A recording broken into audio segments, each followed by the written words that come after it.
We're here to make a new type of news. New insights, new styles, and new topics every day. We are News Generation. Making news just for you. It's August 17th here in Seoul. I'm Shin, and this is News Generation, where we make the news at Arirang's very own open studio. Every morning, we'll discuss the top issues and latest current affairs affecting people in their 20s and 30s. Joining me in the studio is Park Ki-hoon. Thank you for having me. Good morning. And Nao-song. Good morning. Now, both are here to speak on behalf of people in their 20s and 30s. As usual, let's start with our news feed, which covers different hashtags and news items that have been trending on social media over the past 24 hours. Brazil's electricity grid was restored on Tuesday afternoon after millions were without power for hours. Most parts of the country experienced a blackout, bringing down 16,000 megawatts of power. Some people were trapped on public transport due to the blackout, and officials are still looking into the exact cause of the problem.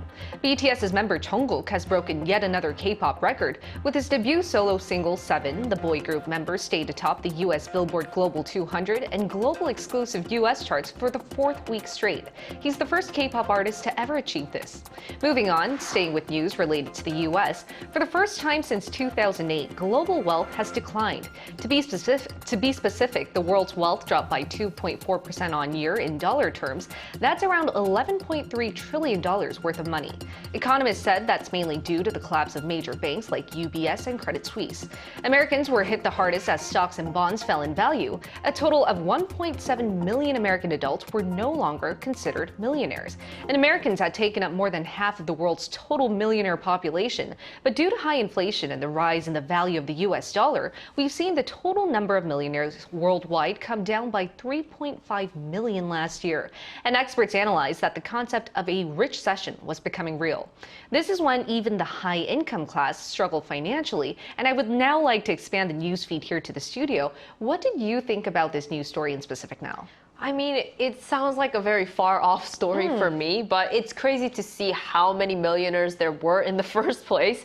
However, rich losing money is not my biggest concern at the moment. While it is unfortunate that people are losing money, the inflation will actually affect the less privileged first. As the food prices go up and the living costs go up, it will actually affect people who are poor in a bigger sense. You mentioned a really good point. Some people might think that this story doesn't affect them, but it's not just the super rich that's affected through this.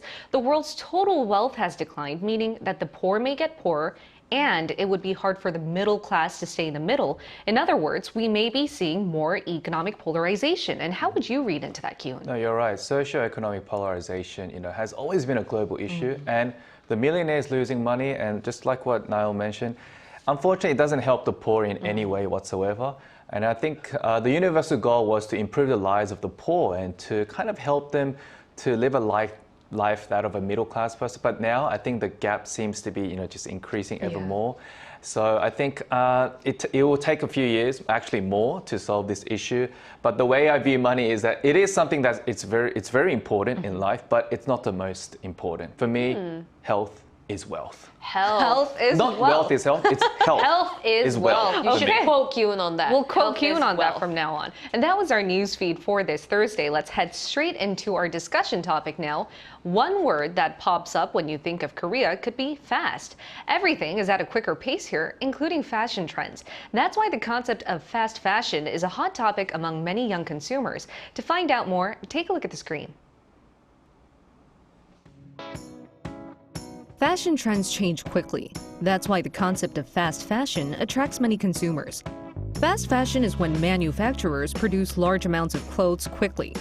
Up until the mid-20th century, the fashion industry ran on 4 seasons a year. But nowadays, we're seeing fast fashion brands prepare for 52 micro-seasons. In other words, we're seeing new collections every week. Because fast fashion items are produced in bulk to a short deadline, the quality isn't that good. Low-quality materials are used. With fast fashion items, you'll always be trendy, but it's very wasteful. Low quality means that these items aren't that sustainable or durable, which in turn means that it's incredibly harmful to the environment. Since last week, we've decided to talk about environmental issues on Thursdays. That's why today we'll be talking about fast fashion. And before we go deeper into this concept, let me first ask our panelists how they buy their clothes. So we're heading into autumn now, and I'm wondering, did you guys buy some new clothes ahead of this season? No, because I'm not the type to, buy new clothes for every new season. When I do buy clothes, I think twice before swiping my card because I do have the experience of impulse buying, where I just don't end up wearing the clothes. It takes up a lot of space, and eventually I just throw them away, throw them out. So it becomes a huge waste. But when I do, with the ones that I do buy, I wear them for years, including this shirt. How long have you been wearing that shirt for? I think it's been about 4 years now. Wow, that's a very I take long good care of time. my It's shirts in that I really really good care about. shape. It Yeah. is, thank you. I wear it until it reaches a point where it goes beyond repair if it stresses out too much. Yeah. But and I prefer offline shopping to online shopping because I can actually look at what I'm wearing, whether it suits me or not, and I just picture myself, would this can I mix and match this, and how else would I differentiate this with other outfits. So when I do buy clothes, that's how I actually choose my clothes. And I'm not too picky about following fast fashion trends, which allows me to make the most of the clothes I actually purchase. So you're not the type to be following all trends out there. I don't really. I really respect that because for me, I follow a lot of trends. Yeah, I do because I don't think it's basically about trends, but if I look at something, I'm like, wow, that's really pretty, and I buy it. But as you mentioned, I waste so many clothes. It's all crammed up in my closet, and it's really hard for me to clean out every season. But what about you now? I'm a little more on Yeun's side with this. I mean, we learn about the different seasons in Korea, and that is the pride that Korea has. 4 clear different seasons nowadays, but you get to have autumn clothes, the cool summer clothes, and winter jackets, and so that's kind of fun trying on different outfits. But I haven't gotten new clothes yet. I just this is, I guess, my trick to getting cheaper clothes is to not buy the super new season clothes. I wait it out until the season's almost done. I get the sales and then I wear it the year after. Or I wear it towards the end of the season and then wear it the year after. It also means that I'm not super on top of the trend, but I also get things You get that a good are kind bargain. of, I buy things that I can wear the year after and things like that. And I think it's really hard because, every season there seems to be new clothes out there that's Something so new, pretty. yeah. And it just catches your attention. Right. But that's what fast fashion is about. Just as its name suggests, fast fashion is designing and manufacturing a lot of clothes, and they can be very pretty too, but in a very short amount of time. And though it may be cheap, it's definitely costing the environment, right, Ki-hoon? No, absolutely.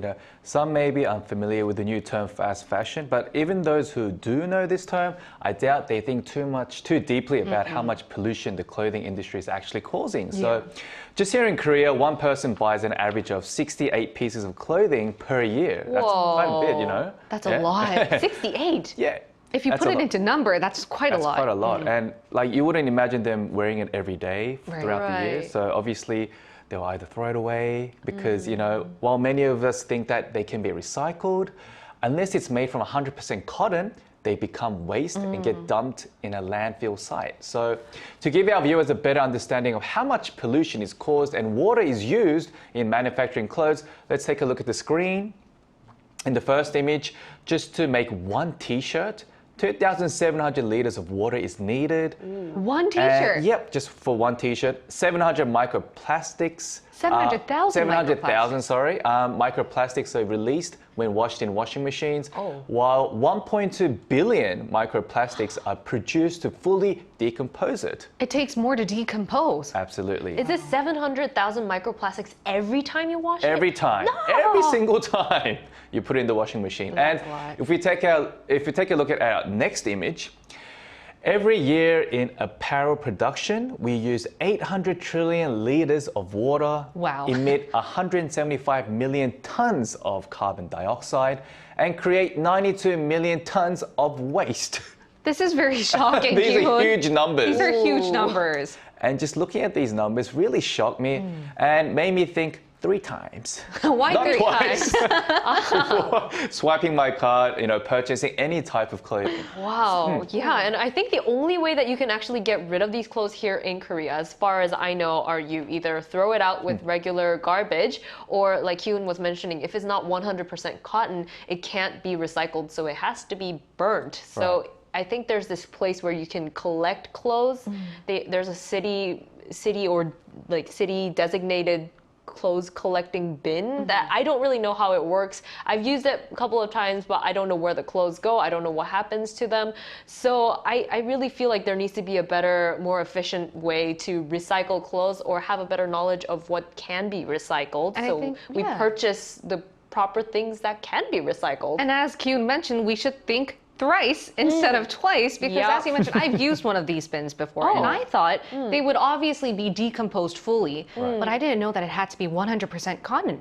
Yeah. And I didn't It has know to be. so many microplastics, water, and carbon dioxide would be used and emitted just throughout the process. So thank you for introducing those figures. And we asked our viewers how frequently they buy their clothes and if they ever consider buying fewer clothes to help the environment. Take a look at the screen to find out what 3 of them had to say. Let's start off with Giselle. Giselle said, I don't shop too often. When I do, it's because I have found a great classic piece made out of great natural materials that I know I'll keep for a long time.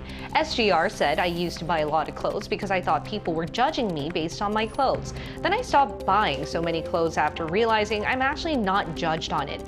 MIMS said many people buy fast fashion pieces because they're following a trend, not because they like it. My friend also told me if it's not an 8 out of 10 when you try it on, don't buy it. That is a really great That's tip. still pretty generous. 8 out of 10. 8 out of 10, it's quite generous. Now, I'm wondering whether the fashion industry is well aware about this fast fashion consumption. I'm sure they are. So how are global markets responding to that? So I heard that in France they had this thing where the government's paying people bonus, I guess, payment if you're trying to repair the clothes and the shoes that you're trying to rewear, and so that they can reduce the amount of clothing waste.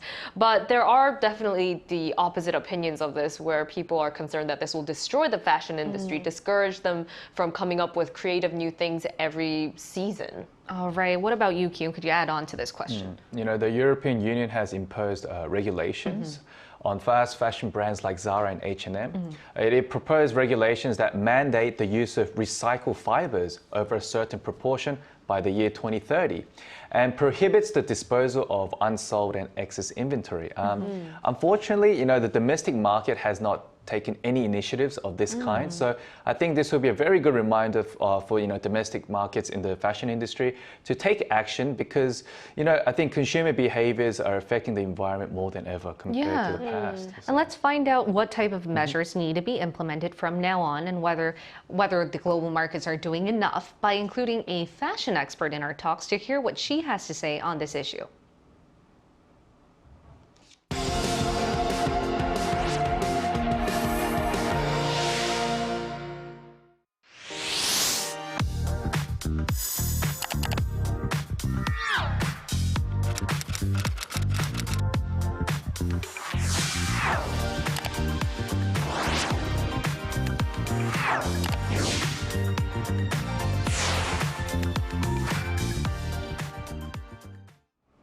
Let's include a fashion writer in our talks. It's Alexandra Pham from The Trendspotter, living in Australia. Hello, Alexandra, and your cute little dog too. Hi, hope you don't mind if he joins. He loves being on screen. What's his name? Could you tell us his name real quick? His name is Waffle. Hello, Waffles and Alexandra. It's a pleasure to have you here. So let me ask you the first question then.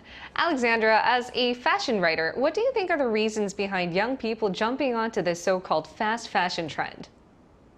Well, I mean, I see it very, very well because I love fashion more than anything. So when you see a new trend, or you see a celebrity wear something that is so beautiful and you just want it in your hands right now, and then you see it online really cheap, a copy of it that looks exactly the same, you just think, that's it, I can become Dua Lipa, I can become Jen and just look perfect. And so you buy lots of clothes online because you're trying to achieve this image, and then you get it, you might not look the way you want it to look, or you might take a couple of cute photos with it on, and then you throw it away and the process starts again. And every single season we see all of these new trends, and of course with social media and like TikTok, Instagram, all of these platforms promoting the latest, hottest thing, we're going to get a faster cycle of trends. So rather than, as you were saying, it was like every 10 years there'd be a big, big trend that would come through. So it would be like in the 80s with lots of neon or big puffy sleeves. And now we get a trend every week, whether it's cottagecore or balletcore. And of course, we've seen the huge rise in Barbiecore recently. Yeah. And so people will just latch onto it because they want to either be trendy, they want to look like their idols, or they just want to feel pretty. And the thing is, that idea is not a bad thing, but the impact it has on the planet is the problem. Right, I wish I could look like Jungkook just by dressing like him. Anyway. Yeah, it's a difficult right. thing. Thank you, Naya. Okay, so next question is, how dire is this consumption pattern to the environment? It's really bad. As you were mentioning before, it takes 2,700 litres to make a single cotton T-shirt. But what you might not know is that it'll take a person 2.5 years to drink that same amount of water. Wow. So that is just, it's unbelievable. And that's one T-shirt. And you buy it, you might wear it a couple of times, and then you throw it away. So if you wear it a couple of times at all, like, I commend you for wearing a shirt for 4 years. I think that is so great. And it's funny because a long time ago, you would wear a piece of clothing until you'd have to stitch it up, patch it up, make it last as long as possible. But now, if you get a small tear or a stain on it, that's it, it's done. So that sort of behavior and attitude of just always wanting more and having it so easily accessible, you're going to throw it away, you're not going to think about it because it's not there in your vision, it doesn't matter anymore. But it is still there and it will not go away, and that's really tough. So when it goes into a landfill, which is where the majority of clothes that get thrown out land, they get incinerated. So they'll just be burnt. And that all of that pollution is sucked up into the atmosphere. You were saying about microplastics as well, which go into our ocean. And it's not just the planet that gets harmed, it's also people. So when it comes to people, obviously with fast fashion, you need to make clothes fast. And you can't make that fast clothing without people. And so these people are getting absolutely destroyed with their workloads. They get underpaid, overworked. Buildings have been burnt down. We've seen so many horrible stories about factories just collapsing because they have terrible regulations. They don't have any respect for the people. And that's considered modern slavery. And that is actually a major part of the sustainable actions that retailers need to put into action to create change. It's not just about making something with recycled polyester, which doesn't make sense, or, it's greenwashing essentially. Right. So yeah, it's more than just the planet, it's the whole thing, it's everybody. So this whole process of manufacturing is happening, and obviously the industry is aware of it. So are there ways that they're trying to change this? How are they responding? There are some fashion retailers that are really, really genuine about making change. So instantly coming to mind, I think of like Stella McCartney, I think of Theory, Aloha's, which is a shoe company, Gabriella Hearst as well. They really focus their attention onto using dead stock material. So that's fabrics that aren't used for creating like a jacket or something, it's just left behind. So they will use that to create clothing. They will also have their own, recycled cotton or using recycled water. They will have mushroom leather, a very innovative way of finding, new ways to create the same stuff we love, just better for the planet. But then there are other companies that aren't as great, and they will say that they are doing their best and that they are transparent with their sustainability, and it's just greenwashing. So things to look out for: if they say that their packaging is recycled, that doesn't mean that their product is recycled. If they say that, they are transparent, but they don't actually give you any facts about what they're doing, you have to really pay attention. And it's really tough because it's on the consumer to be responsible for that. Yeah. But really, it should be down to the brand that's doing this and misleading its consumers. Right. So it's a big mixed bag of things. But there are a lot of designers that should be commended for the work they've done, because they are paving the way for future brands to actually follow suit. And the more brands that do it, the easier it'll become for others to actually pick it up as well. Alexandra, you mentioned a great point. It's not only up to the consumers, but also the brands out there that need to put in a lot more efforts. Could you tell us one tip for each? One tip for us consumers and one tip for the brands out there? Yeah, so for people it's really hard, but just consume less. So I like the idea of triple checking before you want to buy something. Really make sure, like, and also if you're going to try something on, you're less likely to buy it if it doesn't fit right. So if you're buying something online, you can't try it on, you're just going to keep adding to cart. So just reevaluate your choices, sit down, maybe take a couple of days. And I know that is really tough, even for me. I'll just be like, okay, do I really want this? I'll come back in a few days. And then, assess it. And for retailers, they need to take it seriously. They need to sit down, go through all of their processes. There are a lot of consultants that can offer sustainability actions and plans that I would recommend them go through. The thing is, it is so expensive to make real sustainable changes, but small things can make a difference, whether, starting with recyclable packaging and like recycling your ink cartridge or whatever, that's great. But you can even go through and do a waste audit. Right. So see what you're actually using, where you can cut down, things like that. And it can be in the office, it can be in a factory. And be honest with your consumers as well. Really Honesty is the best policy, for sure. Absolutely. Thank you so much, Alexandra. It was a pleasure to talk to you today. And also, we'll hopefully, all us consumers out there will make a better world for you and Waffles. Yeah, absolutely. Waffle loves fashion too. We just got to do it the right way. Let's do it the right way. Thank you so much, Alexandra. Thank you. Thank you. All right, so let me ask you guys the final question. As she mentioned, it's really up to the retailers, but also us consumers. We can make a change. What should we do to see less fast fashion consumption? I really think that people should get used to recycling outfits and maybe mixing and matching, getting used to picking classier outfits like one of our viewers mentioned, and just getting used to that rather than just buying it on the go as you want it. Mixing and matching with whether that be like clothes from the past, because trends come back again. Yeah. What about you, Ki-hoon? I want to end this segment with a quote made by late Vivienne Westwood, a famous British designer. She quoted, "Buy less, choose well, make it last." Whoa, that's really nice. Strong Appropriate. words. Make it last, because at the end of the day, it's all based on you. You should make it last. Right. As Ki-hoon is wearing this same t-shirt for 4 years, I hope we earned a few tips on how to be slow fashion consumers from now on. And that's all we have for you today. We'll be here every day from 9:30 to 10 a.m. Korea time, bringing you more topics young people are talking about. Special thanks to Park Ki-hoon Always a pleasure. and Nail Song. No problem. All right, thank you everyone for watching. We'll see you tomorrow. We are News Generation.